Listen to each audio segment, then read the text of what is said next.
السلام علیکم ورحمۃ اللہ وبرکاتہ۔ بہار کے ٹاپر بننا ہے تو آج ہی جوائن کرے ٹاپ ٹارگیٹ۔ ٹاپ ٹارگیٹ یعنی ٹاپر بننا۔ ٹاپر بننے کے لیے ہمارے ٹاپ ٹارگیٹ کریش کورس کو جوائن کرے ماتر 99 روپیہ میں، اور یہ آفر سیمت سمے کے لیے ہے، تو ابھی اپلیکیشن ڈاؤن لوڈ کرے اور ابھی کورس جوائن کرے ماتر 99 روپیہ میں۔ آئیے آج ہم لے کر آئے ہیں 10th کلاس میں جتنے تھوڑا سا جنرل نالج ہم لوگ پڑھتے ہیں اس کے بارے میں کہ ہاں تھوڑی سی ہماری پکڑ مضبوط ہوئی ہے یا نہیں۔ ٹاپ ٹارگیٹ میں آج ہم پڑھیں گے جنرل نالج کے طور پہ، اسی کتاب سے پڑھیں گے جنرل نالج کے طور پہ، دیکھتے ہیں ہمارا آپ کا حافظہ کتنا مضبوط ہے یا نہیں۔ اسی لیے اس میں آئیے دیکھتے ہیں سب سے پہلے کوئی بنا دیر کے بنا تاخیر کیے ہوئے یہاں پہ 1 نمبر میں ہے کہ مہدی افادی کب اور کہاں پیدا ہوئے۔ یہاں جواب ہے مہدی افادی 1828 میں گورکھپور میں پیدا ہوئے۔ یہاں الگ لکھ دیا گیا ہے لیکن گورکھپور ہوگا۔ نمبر 2 پہ یہاں پہ راجناتھ سنگھ بیدی کے کس شہر میں پیدا ہوئے اور ان کی موت کہاں ہوئی۔ یہاں پہ راجناتھ سنگھ بیدی لاہور میں پیدا ہوئے اور ان کی پیدائش یہ 1984 میں ہوئی، نہیں سوری موت 1984 عیسوی میں ہوئی۔ اور 3 نمبر میں دیا گیا ہے مہدی افادی نے کتنی شادیاں کی تھی، ان کی بیگم کا نام کیا تھا اور وہ کس شہر سے مشہور تھے۔ یہاں پہ تو جواب ہے مہدی افادی نے 3 شادیاں کی تھی۔ کتنی؟ 3 شادیاں کی تھی انہوں نے، شادی کی تھی۔ ان کی بیگم کا نام عظیم النساء تھا جو بے غمادی کے نام سے مشہور تھے، یعنی جو اس نام سے مشہور تھے یہ کہ بے غمادی کے نام سے مشہور تھی وہ۔ یہاں 4 نمبر میں دیا گیا ہے کہ برکت علی کے کتنے پوتے تھے۔ جواب میں ہے برکت علی کے 2 پوتے تھے۔ یہاں 5 نمبر میں دیا گیا ہے نگار عظیم نے کس موضوع میں MA کیا۔ یہاں پہ جواب ہے نگار عظیم نے اردو کے علاوہ ڈرائنگ اور پینٹنگ میں بھی MA کیا۔ یہاں پہ 6 نمبر میں یہاں پہ دیا گیا ہے کہ رستم سہراب کا قصہ کہاں سے لیا گیا۔ یہاں پہ جواب ہے رستم سہراب کا قصہ فردوسی کا شاہ نامہ سے لیا گیا۔ آئیے آگے دیکھتے ہیں۔ یہاں پہ 7 نمبر میں ہے نذیر احمد کے کسی 2 ناول کے نام بتاؤ، یعنی ان کے لکھی ہوئی جو چیز ہے ان کے بارے میں ان کے نام بتاؤ۔ تو یہاں پہ ہے کہ توبۃ النصوح ناول ہے، یہ بھی ایک توبۃ النصوح ناول بہت مشہور ناول ہے۔ ابن الوقت 8 نمبر میں ہے فہمیدہ کا مطلب ہوتی ہے کہ سمجھنا۔ فہمیدہ اور حمیدہ نصوح کی کون تھی، یعنی یہ نام یہاں پہ استعمال کیا گیا ہے لیکن فہمیدہ کا مطلب سمجھنا ہوتا ہے، یہ فارسی کا لفظ ہے۔ جو جواب ہے فہمیدہ اور حمیدہ نصوح کی بیوی اور بیٹی تھی۔ یہ فہمیدہ بیوی تھی اور نصوح کی بیوی اور بیٹی تھی۔ یہاں پہ 9 نمبر میں دیا گیا ہے حمد اور نعت میں بنیادی فرق کیا ہے، یعنی حمد اور نعت میں فرق کیا ہے۔ یعنی حمد اس کو بولتے ہیں جو اللہ تبارک و تعالیٰ کی تعریف کی جائے، اور نعت اس کو بولتے ہیں جو رسول اللہ صلی اللہ تعالیٰ علیہ وسلم کی شان میں پڑھی جائے۔ تو آئیے ہم یہاں پہ دیکھ لیتے ہیں جواب اس کا۔ حمد نظم کی اس قسم کو کہتے ہیں جس میں خدائے تعالیٰ کی تعریف و توصیف بیان کی جاتی ہے، اور نعت اس نظم کو کہتے ہیں جو حضور صلی اللہ تعالیٰ علیہ وسلم کی تعریف و توصیف کے لیے مخصوص کی گئی ہو۔ لیکن حمد اور نعت دونوں نظمیں کے زمرے میں آتے ہیں، یعنی دونوں نظم ہی کے زمرے میں آتے ہیں، اس لیے کہ یہاں پہ دونوں میں یہ تعریفی بیان کی جاتی ہے، ایک میں اللہ کی تعریف بیان کی جاتی ہے، ایک میں رسول اللہ صلی اللہ کی تعریف بیان کی جاتی ہے۔ تو یہ دونوں زمرے نظم میں ہی آئیں گے۔ 10 نمبر میں یہاں دیا گیا رقیہ بھابھی کے جس دور کا کردار کہانی میں پیش کیا گیا ہے اس کا نام کیا تھا۔ جواب یہاں پہ ہے کہانی رقیہ بھابھی میں رقیہ بھابھی کے جس دیور کا کردار پیش کیا گیا ہے اس کا نام اختر تھا، یعنی ان کا نام اختر تھا۔ یہاں پہ 11 نمبر میں ہے کہ رقیہ بھابھی کو جب فرصت ملتی تھی تو وہ اپنا شوق پورا کرنے کے لیے وہ کون سا کام کرتی تھی، یعنی جب ان کو فرصت ملتی تھی، جب ان کو یہ ٹائم خالی بیٹھا کرتے تھے تو وہ اس وقت میں یہ کون سا کام کیا کرتے تھے؟ تو یہاں پہ ہے جواب، یہاں پہ رقیہ بھابھی فرصت کے اوقات میں اپنے علمی شوق پورا کرنے کے لیے اپنے احباب اور شاگردوں کو خطوط لکھا کرتے تھے، یعنی انہوں نے لیٹر لکھا کرتے تھے، خط لکھا کرتے تھے یہ احباب اور شاگردوں کے لیے۔ 12 نمبر میں یہ دیا گیا ہے بھیم راؤ امبیڈکر کے والدین کا نام لکھیے۔ یہاں پہ والدین یعنی والد کا مطلب ہوتا ہے باپ، والدہ کا مطلب ہوتی ہے ماں، والد کا مطلب فادر، والدہ کا مطلب مدر۔ یہاں پہ اگر دونوں ملا دیا جائے تو اس کو بولتے ہیں والدین، تو یہیں پہ دیا گیا ہے والدین۔ جواب یہاں پہ بھیم راؤ کے والد کا نام رام جی ستپال تھا، اور معلوم یہاں پہ اسکول، اور والدہ بھیما بائی تھی، یہاں پہ والدہ بھیما بائی تھی۔ 13 نمبر میں آئیے تھوڑا سا دیکھ لیتے، اوپر کر لیتے ہیں۔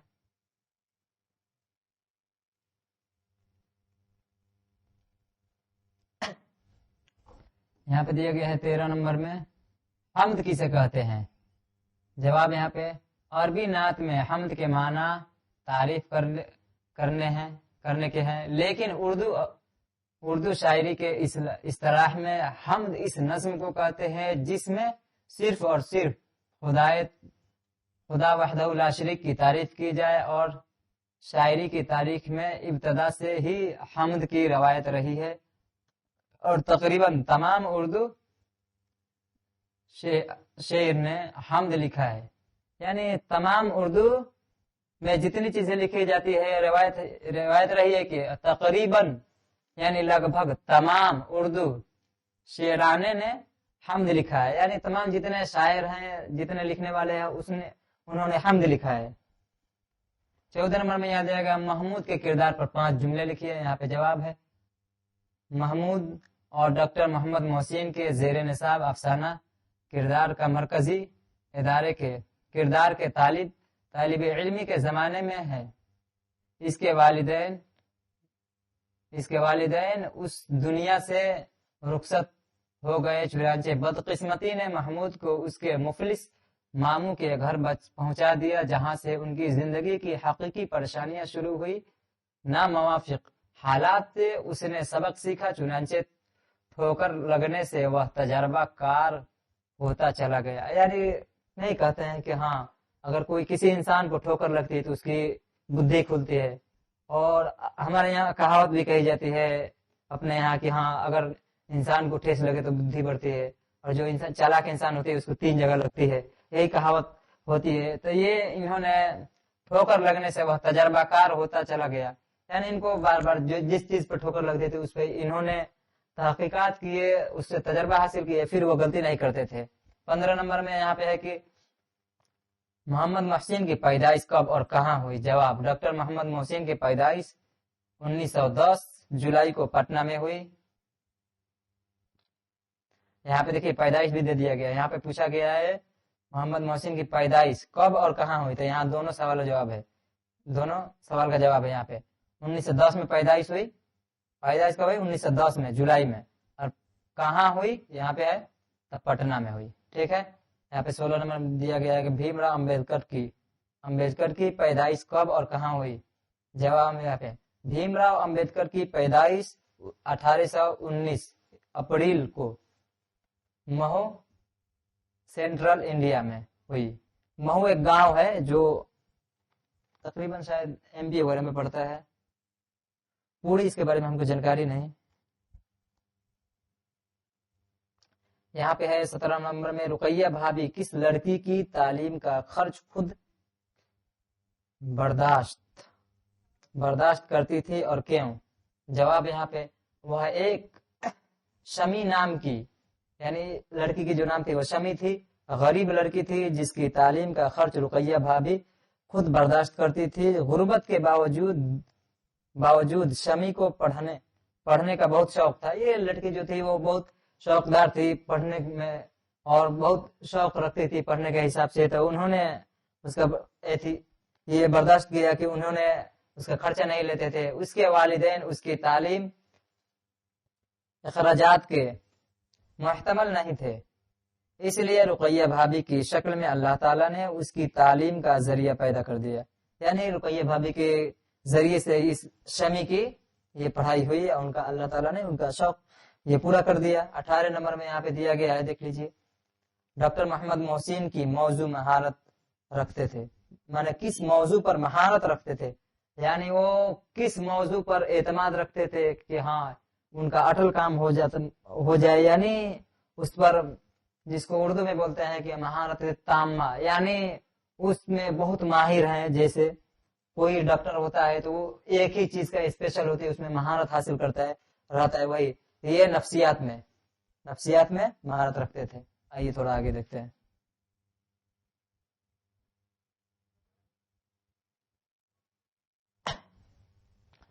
یہاں پہ 19 نمبر میں سہیل عظیم آبادی کے افسانوں کے پہلے مجموعہ کا نام کیا تھا اور وہ کس سال شائع ہوا، یعنی کس سال وہ چھپا؟ یہاں پہ جواب میں ہے ان کے پہلے افسانوی مجموعہ کا نام چار چہرے تھا اور جو آزادی کے بعد شائع ہوا، جو ہمارے دیش آزادی کے بعد یعنی 2047 کے بعد یہ چھپی تھی۔ 20 نمبر میں ہے صحیح، اور یہاں پہ دیکھیے صحیح اور صحیح کے فرق کو جملوں میں استعمال کر کے واضح کیجئے۔ یہاں پہ اب جواب ہے، دیکھیے معنی کے لحاظ سے دونوں میں بڑا فرق ہے، معنی کے حساب سے دونوں میں بہت زیادہ فرق ہے۔ صحیح کے معنی غنیمت کے ہوتے ہیں، جبکہ صحیح کے معنی درست کے ہیں، جیسے صحیح اگر حلوہ میسر نہیں ہے تو گڑھی صحیح۔ یہاں پہ صحیح، یہ صحیح ہے، یہ صحیح، جھوٹ بولنا صحیح نہیں، یہاں پہ جھوٹ بولنا اچھا نہیں، بالکل اچھا نہیں جھوٹ بولنا، اس لیے کہ اگر ہم ایک جھوٹ کو چھپانے کے لیے 100 جھوٹ بولیں گے تو یہ بالکل اچھا نہیں ہے۔ یہاں پہ 21 نمبر میں دیا گیا ہے نگار عظیم کے سفر نامہ کا نام کیا ہے؟ جواب ان کے سفر نامے کا نام عکس ہے، یعنی عکس یعنی آئینہ جس کو بولتے ہیں، یعنی عکس ہماری تصویر کو بھی بول سکتے ہیں۔ 22 نمبر میں یہ دیا گیا ہے قمر جہاں کی حالات زندگی میں 5 جملے لکھیے، ان کے حالات زندگی میں ان کی زندگی کیسے تھی؟ تو قمر جہاں سمستی پور کے ایک گاؤں بزرگدار میں 1951 عیسوی میں پیدا ہوئی اور بزرگوار میں ہے۔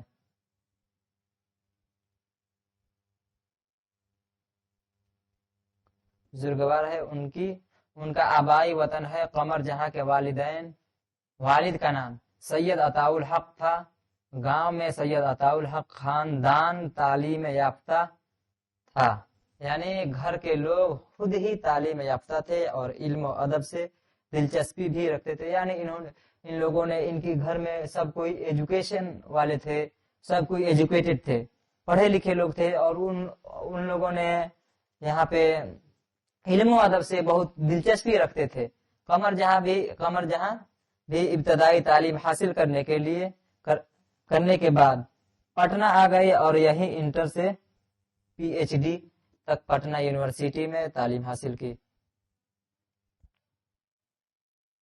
یہاں پہ آگے دیکھتے ہیں،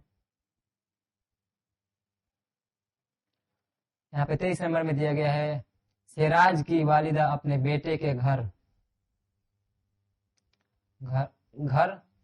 اکتاہٹ کیوں محسوس کرتے، یعنی میں کراہٹ جس کو بولتے ہیں، جیسے الجھن،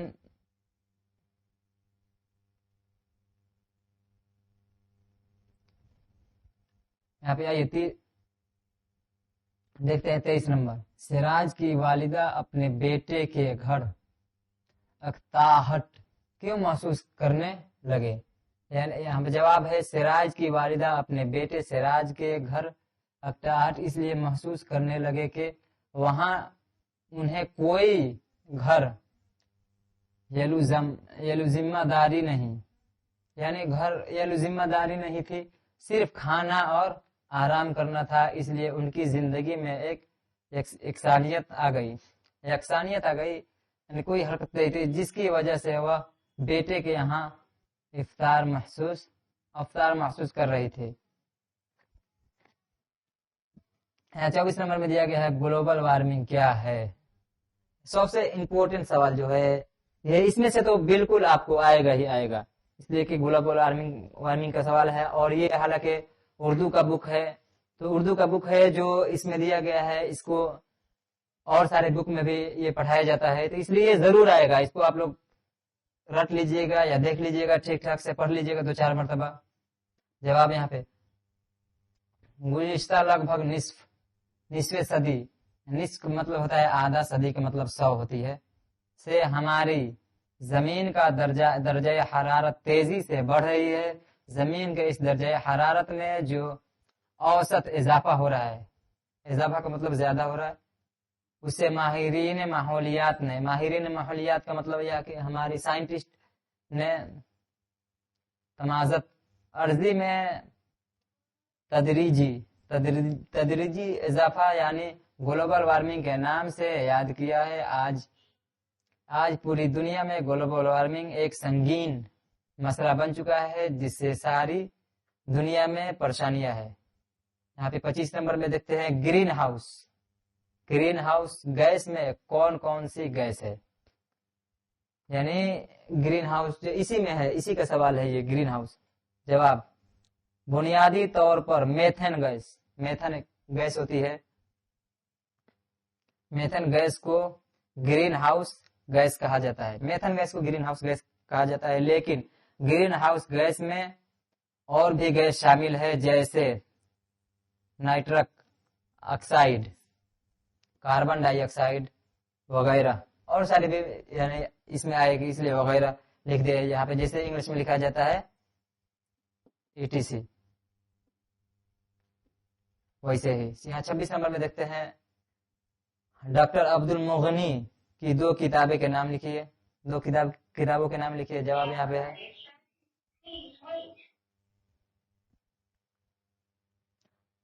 جواب میں ہے معیار واقدار، 1 نمبر میں ہے معیار واقدار، اقبال اور عالمی ادب۔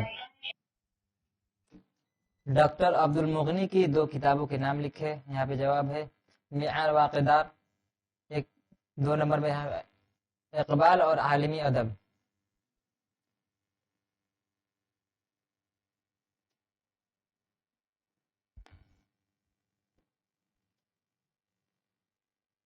ٹھیک ہے، یہاں پہ 27 نمبر دیتے ہیں گلوبل وارمنگ سے بچنے کے لیے طلبہ کو ابوالکلام صاحب نے کون سا جادو منتر بتایا، یعنی یہاں پہ ہمارے جو پورب راشٹرپتی رہ چکے ہیں، جن کو ہم آج یاد کرتے ہیں میسائل مین کے نام سے، انہوں نے کیا فارمولا اپنایا تھا، کیا منتر بتایا تھا، یہ اس کے یہاں پہ اب جواب دیکھ لیجئے۔